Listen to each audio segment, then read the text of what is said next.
ngayon, pwede ka na magpakilala. Ako nga pala si Jenny Segovia, 19 years old, and kasalukuyan akong nakatira ngayon sa May Kawayan, Bulacan, and nagtapos ako ng senior high school sa paaralan ng Vicente P. Trinidad National High School. Bago ako graduate doon, marami akong naging karanasan sa school na yon. Marami akong mga sinaliang contest, and then mga art-related na contest, and sa pamamagitan nun, mas nahubog yung skill ko sa larangan ng sining. Actually, marami akong pinagdaan ng mga problema, experiences sa larangan ng sining, pero hindi yun naging dahilan upang hindi na ako magpatuloy sa larangan ng sining. Katulad ng pagkabigo sa mga patimpalak, panlalait sa mga likhang sining ko, gayon na rin sa kakulangan ng materyales.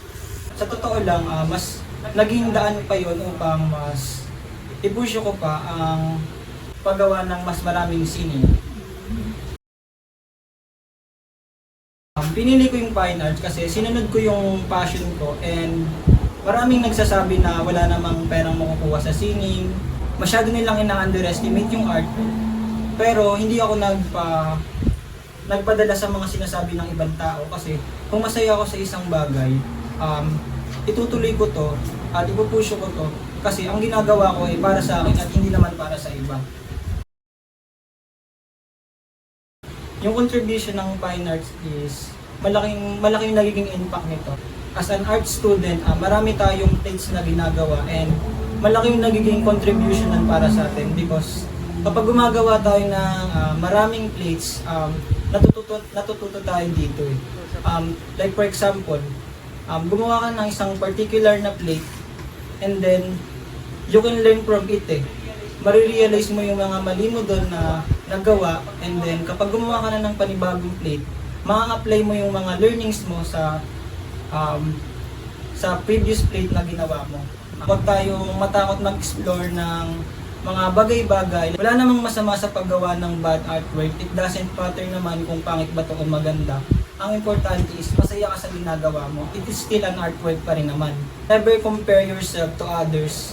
Instead, compare yourself to your own self and kung ano ka ngayon. Kung nangyayari kasi sa iba is kino-compare nila yung sarili nila sa iba, kaya din napipressure sila and napipigilan yung potential na mas mag-grow pa sa artwork, kasi mas nagpo-focus ka sa comparing, and hindi mo na, to the fact na hindi mo na nagagampanan ng maayos yung passion mo. Gawin nating inspirasyon yung iba to create artwork na mas mag-grow pa tayo, and wag natin silang i-compare sa gawa natin na bakit yung gawa nila maganda and yung sa atin hindi ganun maganda. Instead, gawin natin silang inspiration para mas mag-grow pa tayo. If you make a lot of artwork, you will learn from it. Keep creating and continue doing art.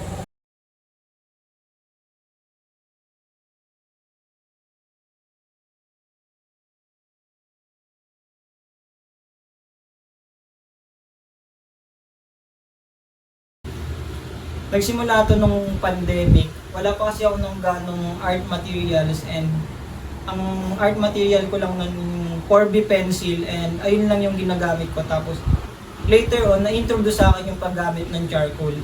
Since pandemic nga nun, and alangang unahin pa namin yung mga pagbili ng art mats. Wala pa ako ng charcoal, tapos nag-scroll lang ako sa FB. Tapos may nakita ako ng isang artist na gumagamit siya ng uling ng kandila. Tinry ko gumawa ng ganong art style. And ang ginamit kong reference nun is si Mr. Bean. Pinost ko siya sa Guhit Pinas. Tapos kung paano yung mga process na ginawa ko doon. Then after ko ma-post yun sa Guhit Pinas, di ko akalain na magaganon kadami yung likes niya. Umabot ata siya ng 1.6k na likes, and maraming nag-comment na wala talaga sa art materials yan, nasa skill talaga ng isang individual.